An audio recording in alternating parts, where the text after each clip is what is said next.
오늘 우리에게 주시는 하나님의 말씀은 신약 성경 요한복음 21장 15절에서 17절까지의 말씀입니다. 그들이 조반 먹은 후에 예수께서 시몬 베드로에게 이르시되 요한의 아들 시몬아 내가 이 사람보다 나를 더 사랑하느냐 하시니 이르되 주님 그러하나이다.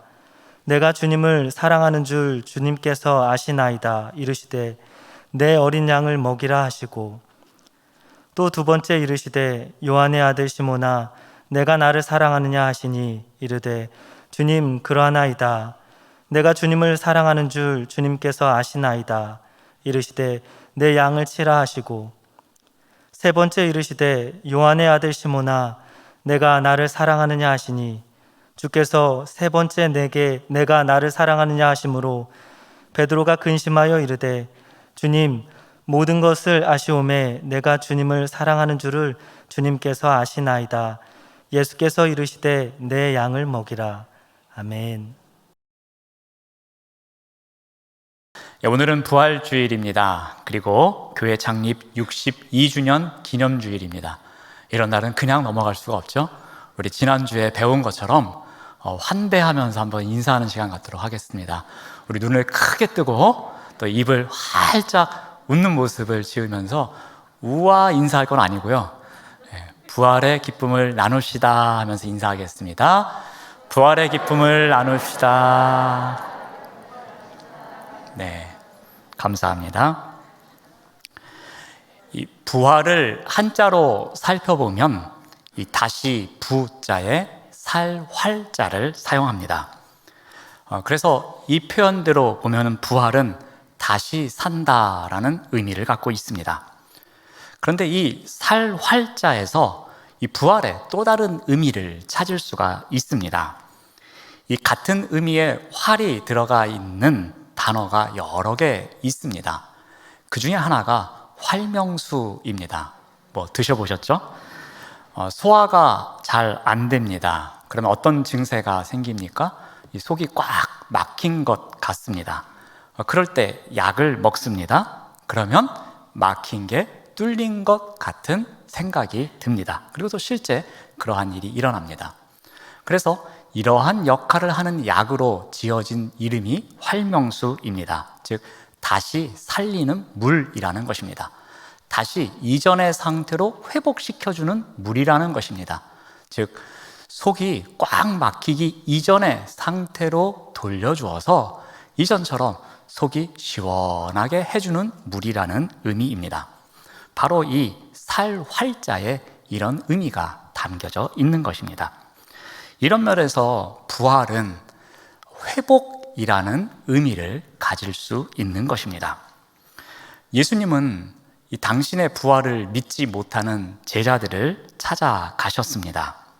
그런데 이 말씀을 보면서 한 가지 궁금한 생각이 듭니다. 왜 예수님은 부활하신 이후에 만난 사람들이 모두 제자였는가입니다. 예수님은 부활하신 이후에 40일 동안에 사람들을 만나셨는데 1대1로 만나시기도 하고 여러 명을 한 번에 만나시기도 했습니다. 그런데 이 만난 사람들은 모두 예수님의 제자들이었습니다. 만약에 예수님께서 부활하신 이후에 제자들이 아닌 빌라도라든지 또는 사내들인 공회에서 예수를 죽이라고 외쳤던 사람들을 만났다고 한번 생각해 보십시오. 그리고 예수님을 십자가형에 처하기 위해서 그 못질을 한 로마 병사를 예수님이 부활하신 이후에 찾아갔다고 한번 상상해 봅시다. 그러면 이 부활하신 예수님을 만난 사람들이 얼마나 놀랐겠습니까? 아마 그들은 혼비백산해서 이리저리로 도망치느라고 정신을 못 차렸을 겁니다. 거의 이거는 공포영화 수준이지 성경이 아니었을 겁니다. 예수님은 단 한 차례도 그러한 사람들을 만난 적이 없습니다. 예수님은 자신을 핍박하거나 자신에게 고난을 가하거나 자신을 죽인 자를 찾아가서 만나신 적이 없습니다. 예수님은 부활하신 이후에 제자들을 찾아가셔서 제자들만 만나셨습니다. 예수님은 왜 제자들만 찾아가셨을까요? 과연 무엇을 위해서 제자들만을 찾아가셨을까요? 그것은 제자들에게 부활의 의미를 가르쳐 주시기 위함이었습니다.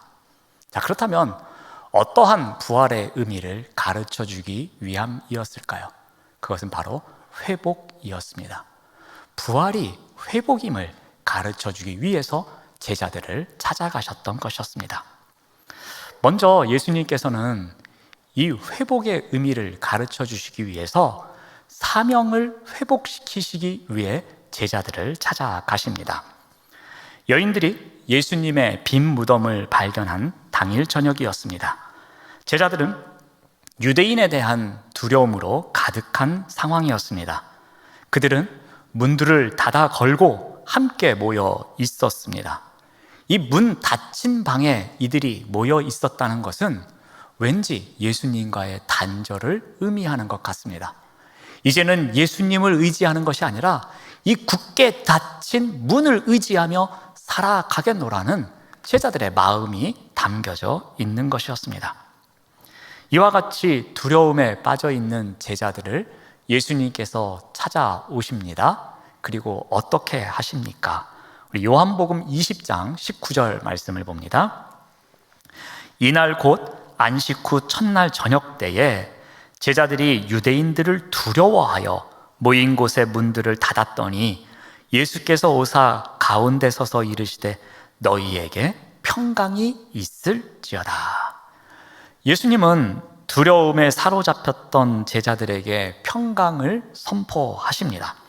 예수님은 먼저 평강을 선포하시면서 그들의 두려움을 만져주십니다. 그러고는 예수님은 제자들에게 못 박히셨던 손을 보여주십니다. 창에 찔리셨던 옆구리를 보여주십니다. 이 장면을 본 제자들은 어떠했겠습니까?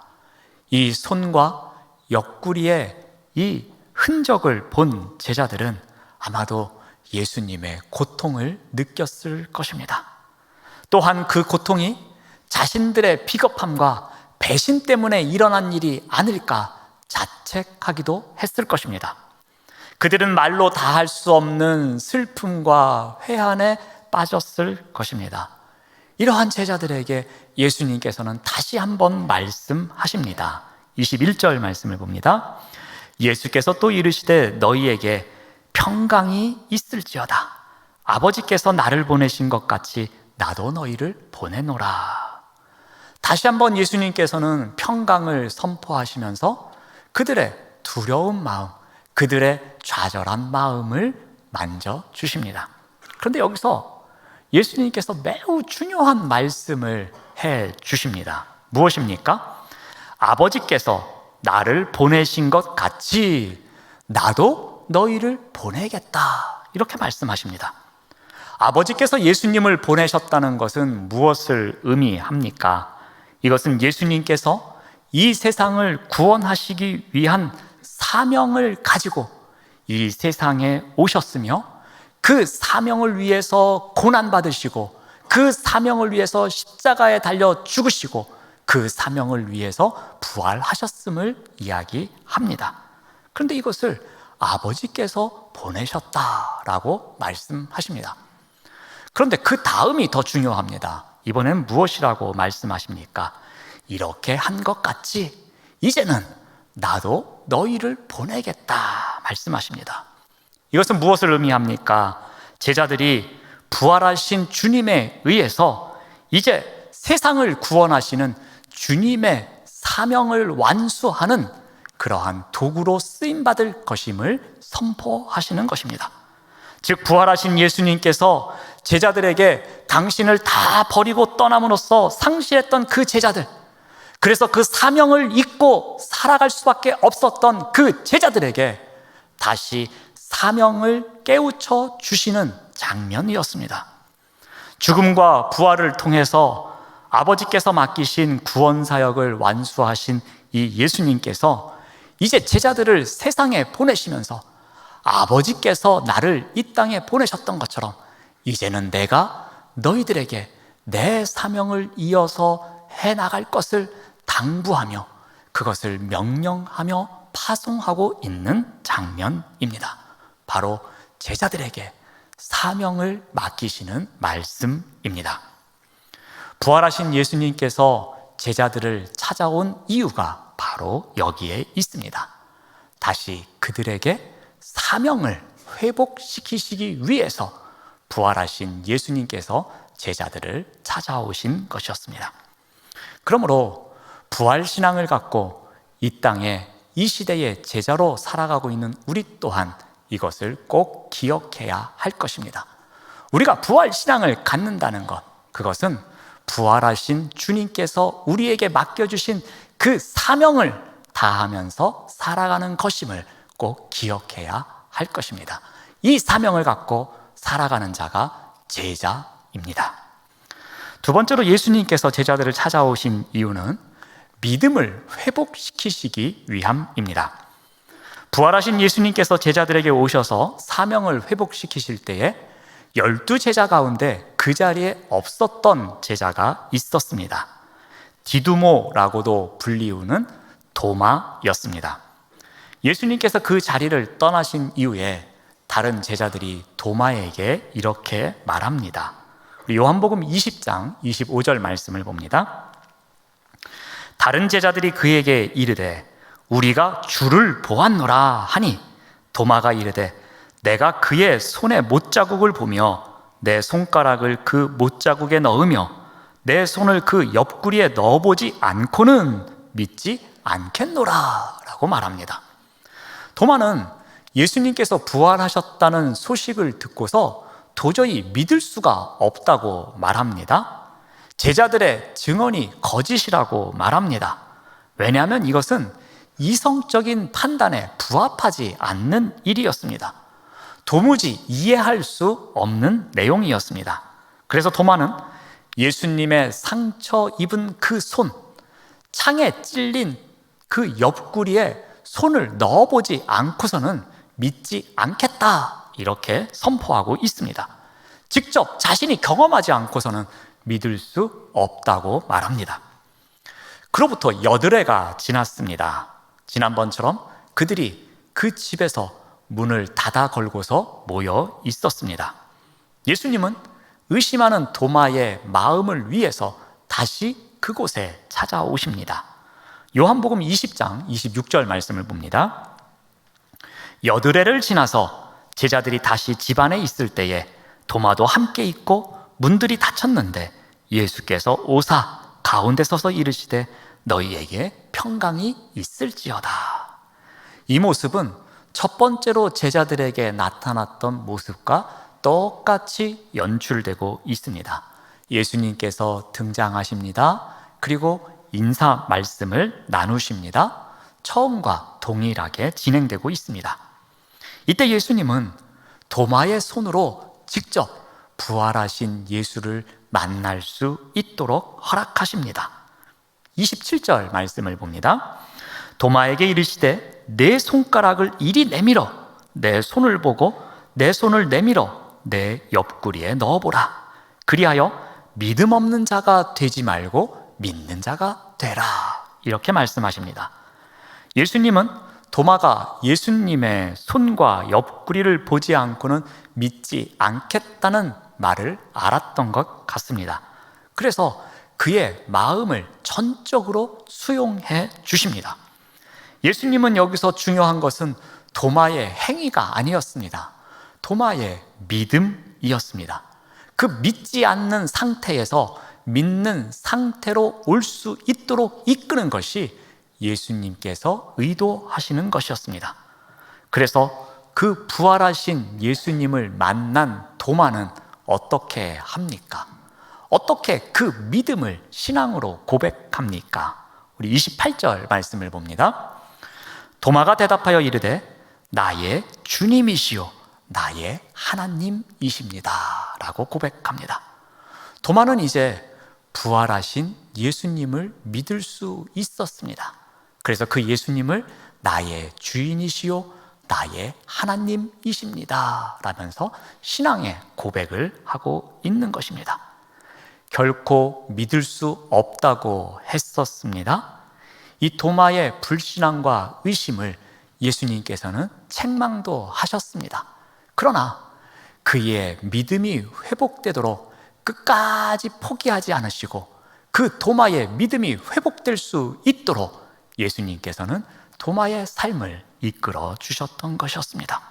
도마는 이제 예수님의 부활을 통해서 진정한 인생의 주인이 누구인지를 다시 한번 고백하게 합니다. 의심 많았던 도마는 부활하신 예수님을 만났습니다. 그리고 인생의 주인이 누구인지 고백합니다. 그의 믿음이 회복됩니다. 부활하신 예수님께서 제자들을 찾아오신 이유가 바로 여기에 있습니다. 도마의 믿음을 회복시키시기 위함이었습니다. 그러므로 부활신앙을 갖고 이 시대에 살아가는 우리 제자들도 이것을 꼭 기억해야 할 것입니다. 우리 또한 나의 주님, 나의 하나님, 내 인생의 주인이 누구이신지를 고백하는 흔들림 없는 믿음을 갖고 살아가야 할 것입니다. 이 믿음을 갖고 살아가는 자가 바로 제자입니다. 마지막으로 예수님께서 제자들을 찾아오신 이유는 사랑을 회복시키시기 위함이었습니다. 부활하신 예수님께서 이제 세 번째로 제자들을 찾아오십니다. 이번은 장소가 바뀌어서 갈릴리 호숫가였습니다. 갈릴리 호수에서의 만남은 7명의 제자들과 함께 하시는 일이었습니다. 우리 요한복음 21장 2절 말씀을 봅니다. 시몬 베드로와 디두모라 하는 도마와 갈릴리 가나 사람 나다나엘과 세베대의 아들들과 또 다른 제자 둘이 함께 있었다고 합니다. 이렇게 7명이 있는 곳에 예수님께서 찾아오십니다. 그들은 배를 타고 고기를 잡고 있었습니다. 밤새 그물을 계속해서 던졌습니다. 그렇지만 한 마리의 고기도 잡지 못했습니다. 여전히 찰싹거리는 파도 소리는 들려옵니다. 밤새 고기를 잡으려고 애써 보았지만 잡지 못한 그들입니다. 이래저래 실망감이 가득했을 것입니다. 몸도 지쳤을 것입니다. 그들은 이제 여기저기 흩어져서 쉬고 있습니다. 예수님을 따르려고 노력했지만 결국 실패했던 제자들이었습니다. 예수님이 십자가에 달려 돌아가실 때에 도망치듯 자신의 삶의 자리로 갔던 사람들이었습니다. 그 사람들이 이제는 아무 의미 없이 예수님을 만나기 전의 모습으로 돌아간 상태였습니다. 바로 그때에 부활하신 예수님께서 그 호숫가에 찾아오십니다. 이는 예수님께서 처음으로 베드로를 찾아가셔서 제자로 삼을 때의 모습과 비슷한 장면이 연출됩니다. 그 장면은 어떠했습니까? 예수님께서 호숫가에 있는 베드로를 찾아오십니다. 베드로는 그 전날부터 고기를 잡으려고 했습니다. 밤이 새도록 고기를 잡으려고 했지만 한 마리도 잡지 못했습니다. 실망하고 절망한 베드로는 돌아와서 그물을 씻고 있었습니다. 그런데 그를 찾아온 예수님께서는 베드로의 배에 올라가십니다. 그리고 예수님을 따라온 사람들을 향하여 말씀을 선포하십니다. 그 말씀을 마치신 이후에 베드로에게 말씀하십니다. 깊은 데로 가서 그물을 던지라고 말씀하십니다. 그래서 베드로는 그 말씀에 의지해서 깊은 데로 가서 그물을 던집니다. 그물이 찢어질 정도로 많은 고기를 잡습니다. 이에 베드로가 돌아와서 어떻게 합니까? 주님 앞에 엎드립니다. 그러면서 말합니다. 주님, 저는 죄인입니다. 저를 떠나십시오. 라고 고백합니다. 이것이 베드로가 예수님을 처음 만났을 때 일어났던 장면입니다. 그런데 지금 바로 그날의 기억이 떠오릅니다. 지금 베드로는 처음 예수님을 만났을 때의 그 장면과 똑같은 일이 벌어지고 있는 것입니다. 바로 부활하신 예수님께서 그 베드로를 원래의 자리로 회복시키시기 위해서 찾아오셨기 때문입니다. 아직도 새벽 미명이라 제자들은 예수님인지를 알아보지 못했습니다. 예수님께서 이전과 같이 말씀하십니다. 얘들아, 너희들이 고기를 잡았느냐? 라고 묻습니다. 그러자 제자들이 대답합니다. 한 마리도 잡지 못했습니다. 그러면 얘들아, 그물을 배 오른편에 던져라. 그러면 고기를 많이 잡을 것이다. 이렇게 말씀해 주십니다. 제자들이 그 말씀대로 했을 때 그물이 찢어질 정도로 많은 고기를 잡습니다. 그때 비로소 제자들이 깨닫습니다. 예수님이시구나. 부활하신 예수님이 우리를 찾아오셨구나. 믿음의 고백을 합니다. 이제 육지에 올라옵니다. 예수님과 함께 아침 식사를 합니다. 아침 식사가 끝나자 예수님께서 베드로에게 묻습니다. 요한복음 21장 15절 말씀을 봅니다. 그들이 조반을 먹은 후에 예수께서 시몬 베드로에게 이르시되 요한의 아들 시몬아, 내가 이 사람들보다 나를 더 사랑하느냐 하시니 이르시되 주님, 그러하니이다. 내가 주님을 사랑하는 줄 주님께서 아시나이다. 이르시되 내 어린 양을 먹이라 말씀하십니다. 예수님께서 베드로에게 당신을 사랑하는지를 3번씩이나 물어보십니다. 그리고 이 질문과 답변을 통해서 예수님은 베드로에게 의도적으로 예수님에 대한 사랑을 고백하도록 하십니다. 그것은 베드로가 예수님을 3번이나 모른다고 부인했던 과거의 사건을 뼈저리게 생각나게 하는 질문이었습니다. 동시에 그 3번의 실패를 완전히 만회할 수 있는 기회를 주시는 것이기도 합니다. 예수님께서 먼저 베드로에게 다가오셔서 용서와 화해의 손을 내어 미신 겁니다. 베드로에 대한 변함없는 사랑을 선포하신 것이었습니다. 사랑이 회복되도록 찾아오신 것이었습니다. 부활의 예수님을 만난 베드로는 지금 바로 이 순간에 아무것도 할 것이 없었습니다. 베드로는 그 이전의 시간으로 돌아갈 수도 없었습니다. 예수님을 모른다고 3번이나 부인했던 그때로 시간을 되돌릴 수도 없었습니다. 그렇다고 지금 이 시간에 자신이 십자가에 달려 죽을 수도 없는 상황이었습니다. 베드로 스스로 할 수 있는 것이라고는 아무것도 없었습니다. 그러나 부활하신 예수님을 만난 바로 그 순간 베드로가 할 수 있는 것이 있었습니다. 바로 그것은 사랑의 고백이었습니다. 예수님을 사랑합니다 라는 고백, 그 고백만큼은 그 자리에서 할 수 있었습니다. 그는 이 사랑의 고백을 통해서 다시 힘을 얻습니다. 그는 더 이상 무의미한 삶을 살아갈 수 없음을 알게 됩니다. 더 이상 실망과 좌절 속에 빠져서 살아가지 않아도 됨을 깨닫게 됩니다. 과거에 지은 잘못에 대해서 이제는 더 이상 그 올무에 얽매이지 않고 살아갈 수 있는 희망을 발견하게 된 것입니다. 사랑의 고백이 회복되는 바로 그 순간에 새로운 존재로 거듭날 수 있었던 것이었습니다. 이것이 바로 베드로의 회복이었습니다. 이러한 사랑의 회복을 위해서 부활하신 예수님께서는 베드로를 찾아오신 것이었습니다.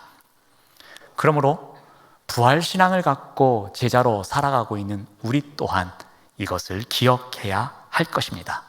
이 세상에서 무엇보다도 주님을 사랑하겠습니다 라는 결단, 그 결단을 갖고 살아가는 자가 바로 제자입니다.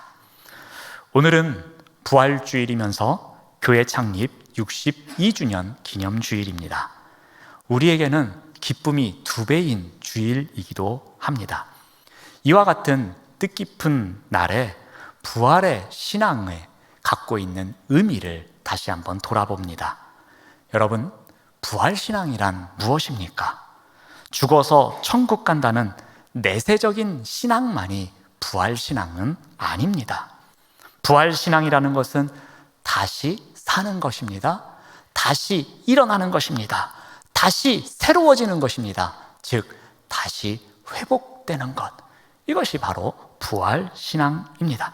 부활신앙을 갖고 있는 자가 회복의 능력을 경험할 수 있으며 그 회복의 능력을 이웃에게 전하며 살아갈 수 있는 것입니다. 그것을 위해서 우리의 사명이 다시 회복되어야 할 것입니다. 우리의 믿음이 날마다 회복되어야 할 것입니다. 우리의 사랑이 매 순간 회복되는 삶을 살아가야 할 것입니다. 이러한 부활 신앙을 갖고 살아가시는, 이 땅의 제자로 살아가시는 우리 모두가 되시기를 바랍니다. 기도하겠습니다. 하나님 감사합니다. 부활 신앙에 회복의 능력이 있음을 고백합니다.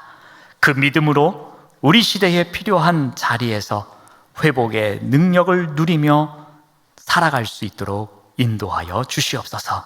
예수님의 이름으로 기도드립니다. 아멘.